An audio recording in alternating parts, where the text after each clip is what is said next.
All right, this is the Module 10 test review, and the top covers vocabulary. Name a radius. A radius goes from the center to a point on the circle, and it's a segment. So segment RT is a good example of a radius. A diameter is a chord, but it's a chord that passes through the center of the circle. So it connects 2 points on the circle and passes through the center.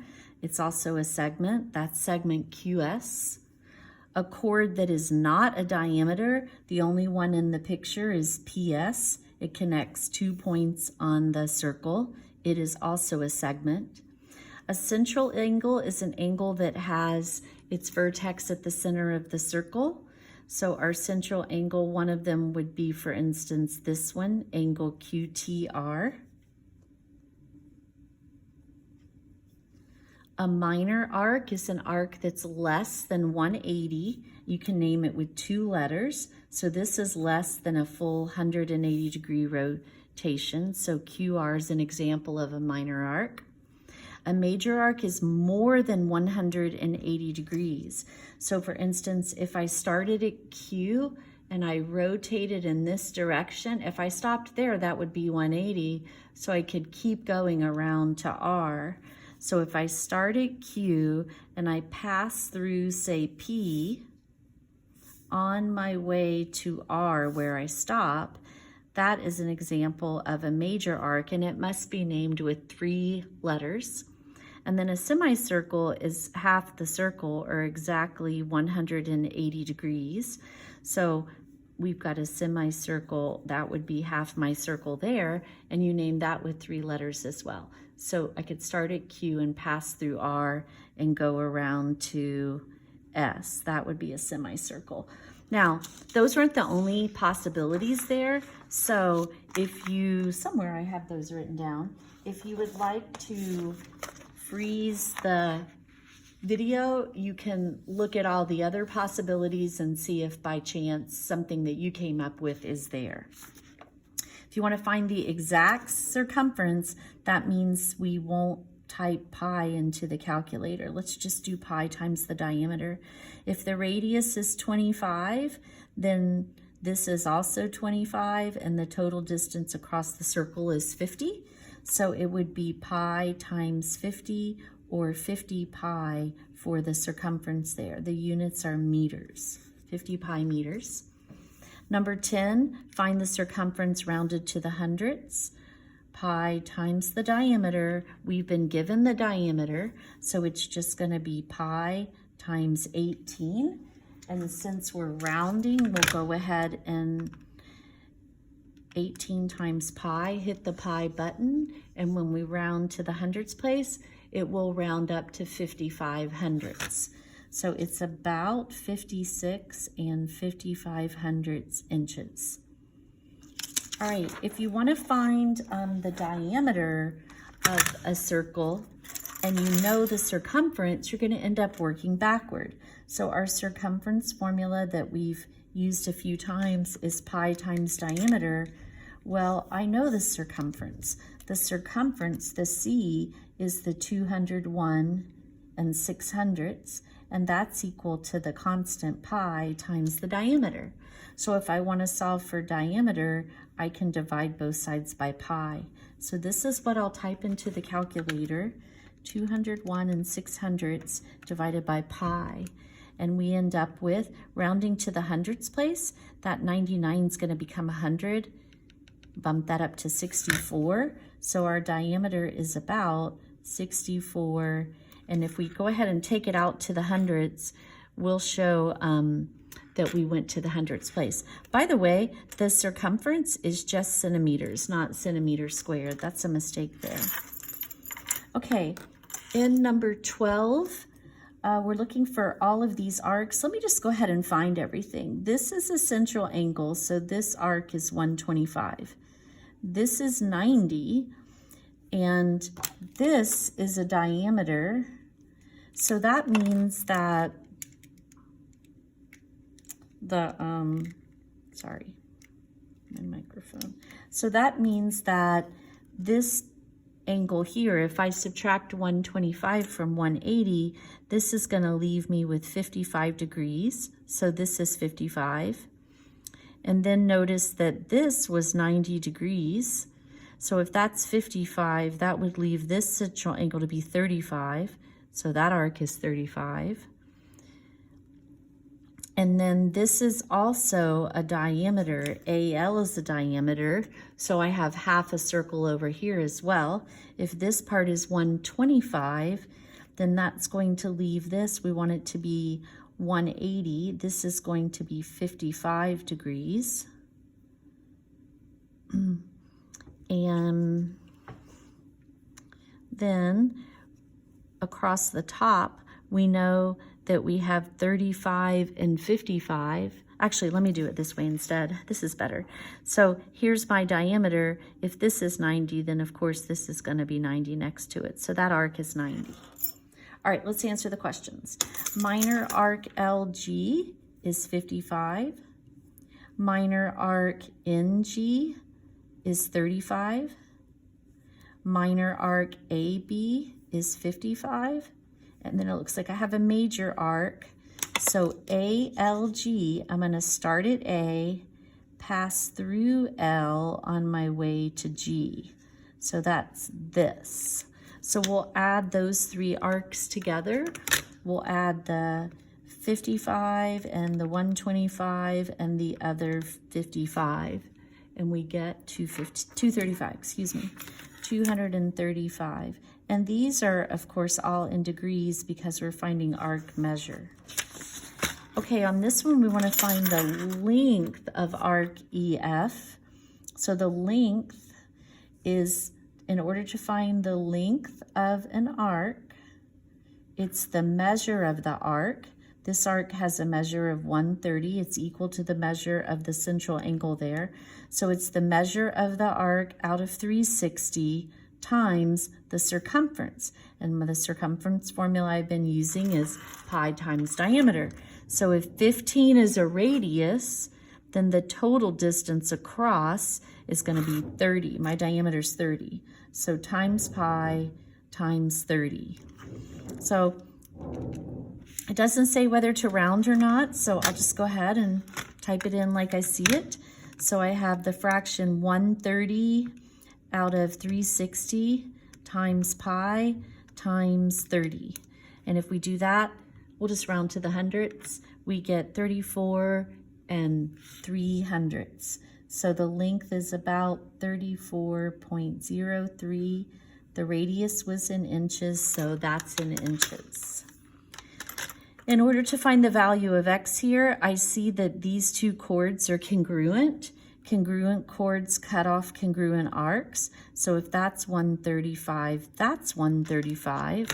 So we'll be able to find this because that's the remainder of the circle. So from the 360, we'll want to subtract the two 135s, and that's going to leave us with 90 degrees for x. All right, number 14, we want to find QS. Well, again, I have two of the three arcs. All I have to do is subtract the 120 and the 140 from 360, and that leaves us with 100 degrees. That's the measure of minor arc QS. And then angle R is inscribed, and this is the arc cut off by that angle. The inscribed angle is half of the arc. So we'll take the 100 and divide by 2, and we'll get 50 degrees for that. Okay, in circle C, we should notice that QR and ST are both 16. Those are congruent chords. Congruent chords in the same circle are the same distance away from the center. Those distances are going to be equal to each other. I'm going to find x. So I'll set 2x equal to 6x minus, sorry, it's actually a little hard to read, but I believe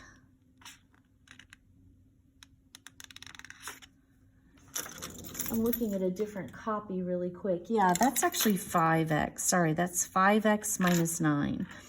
All right, normally I don't do this, but I'll subtract 5x from both sides so that I don't have a total side cancel out. And when I divide both sides by -3, I get that x is +3. So now that I know what x is, to find CU, I can just plug it back in right there. 2 times x, 2 times 3 is just going to give us 6. And to find UR is just this part of that chord. And notice we came from the center perpendicular to that chord. And when you do that, that always bisects the chord. The whole thing was 16, so that part's just going to be 8. All right, in number 16, we know that we're looking for the measure of angle Z, and you need to recognize that angle Z is inscribed, and if I come down the circle, I can see that Z cuts off arc WX, and Y is also inscribed, and if I come down the circle, it's cutting off the same arc. So because they cut off the same arc, they're equal to one another. Z is congruent to Y. So we'll set 3x minus 23 equal to y, 2x plus 2. Then we just need to do a little algebra. In order to solve for x, add 23, and you get that x equals 25. And now that you know that x is 25, you're going to come and plug that in. So to get the measure of angle Z, that's equal to 3 times 25 minus 23. 75 minus 23, or 52 degrees. So that is Z. And then we also have to find W. And if I look at W, I'm doing the same thing I did with Z and Y, just in the opposite direction. So if I follow W up, W cuts off arc ZY. Well, so does this angle. And this angle is X, and X is 22. W is the same as X, so the measure of W is just 22. No work to do there. Okay, in number 17, we have a quadrilateral that's inscribed in the circle, and every time that happens, we know that the opposite angles are supplementary to each other. So it doesn't matter which ones you pick. I think I'll just pick Q and S. They're opposite and across from each other. They're going to add up to 180. So 110 plus 2x equals 180. All I'm doing is solving for x now. Divide both sides by 2, and x is 35. Okay, and number 18, we're looking for the radius. Since 5 is how far the chord is from the center, this is a distance. Distance is always straight at the chord, so I have a right angle there. And anytime I come from the center perpendicular to the chord, it bisects that chord. It splits it into 2 pieces. So this is 9 and this is 9, and we want to find the radius. And while it's true that I could draw the radius like that, that wouldn't help me in the least. I've got to come down here where I have some information. So what we want to do is make a triangle when we draw the radius. So I'll draw it like that. That is a radius. Notice now I have this right triangle where 5 and 9 are the 2 sides that make the right angle. Those are the legs. We can use the Pythagorean theorem. 5 squared plus 9 squared will equal the hypotenuse, which is r squared. So 25 plus 81 equals the radius squared. 106 equals r squared. And then we'll just need to take the square root of both sides. 106 is not a perfect square. The square root of 106, if I'm going to the hundredths again, that's going to be 30. So r rounds to about 10.30. Okay, I want to find angle B. I should notice that that's a diameter. So that makes this a semicircle. So if that's 136, this is 44. Together those have to total 180. And angle B is inscribed. It's on the circle. If I extend the sides of B down, B cuts off that 44-degree arc. The inscribed angle is half of the arc. So the measure of angle B is equal to 44 divided by 2, or 22 degrees. We want to find the perimeter of the triangle. In class, I had you add a 13 there. So there's a point outside the circle. I can draw 2 tangents from that point. Both of those tangents will have the same measure. Here's a point outside the circle. I can draw 2 tangents, that one and that one. So this distance is also 12. Since this whole thing is 40, if this part is 12, then this remaining part needs to be, subtract 12 from 40, and you get, that's a 28, that's a 2. So this whole thing is 28. That's the tangent from this point. So if I go in that direction, this is also 28. X is 28. We also have to, so I found X. X is 28. I also want to find the perimeter of the triangle. Well, this side of the triangle, adding 13 and 28, I'm going to get 41. Adding 13 and 12, we get 25, and that side's 40. So we just want to add those 3 values, 25 plus 41 plus 40. We end up with 106 for the perimeter there, okay? And then finally, I know PR is a tangent to circle T, and I know this is a radius, and that's what I'm looking for. So the radius is X. Once I found X, I'm done. If I draw the radius to the point of tangency, I know I have a right angle. This segment is also a radius, just from the C to the circle. So that's X. So these are the 2 sides that make the right angle. They're the legs. So x squared plus 12 squared is equal to, and then the total length of the hypotenuse, we want to add those 2 parts together. Add the x and the 8. So it's x plus 8 units long. All right, x squared, can't do anything with that. 12 squared, 12 times 12 is 144. And when we square this, remember we reviewed this the other day. You could use the box. One binomial is a positive x and a positive 8. To square it, if you're going to do x plus 8 squared, that means to multiply it by itself. So each of those binomials has a positive x and a positive 8. So when we fill in the box we're multiplying, x times x is x squared, 8 times x, 8x, 8 times x, 8x, and 8 times 8 is 64. And then inside the box, you add everything together. And the only things I can really combine are those. So I have an x squared, which I can't add with anything else. 8x and 8x is 16x and 64. So solving for x, I could start by trying to get my x squared terms on the same side. When I do, they're just going to cancel out. So I have 144 on the left is equal to 16x plus 64. Solving for x, let's subtract 64 from both sides. So we have that 80 equals 16x. Divide both sides by 16, and x is 5. And like we said earlier, that's what we're looking for because that's the radius. So we're finished.